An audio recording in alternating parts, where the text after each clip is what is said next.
Un poème extrait du recueil Un homme, où j'évoque ceux de 14-18. Terre gorgée de chair, saturée de mort, hommes et chevaux mêlés, chamboulés, chavirés, glaises grasses chargées dans des sacs, charriés à dos meurtris, lasses, saignées, labourées, suintantes de sanie, assoiffées, suppliciées, saoules de guerre, salies. Terre contre ta joue, ses larmes et sa sueur aux tiennes tissées. Chair mutilée, charpie, chair pillée, béance dans un visage aimé, pas tué, pas pris, juste gueule cassée, à vie.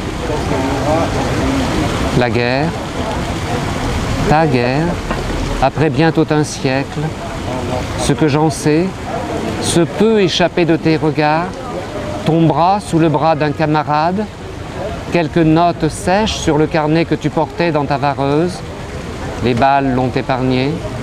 Vérité banale, irréductiblement singulière, pourquoi le taire?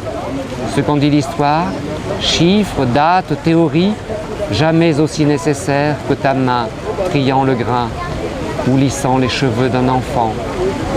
Dans la chair vit l'esprit, notre terre, un cimetière.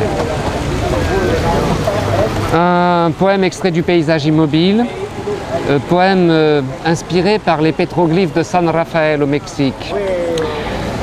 Ces pétroglyphes sont illisibles de nos jours puisque la langue indienne qui les portait n'est plus comprise.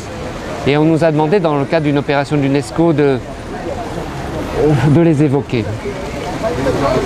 J'ai dédié ce poème à Gustavo Montes, qui est un plasticien mexicain.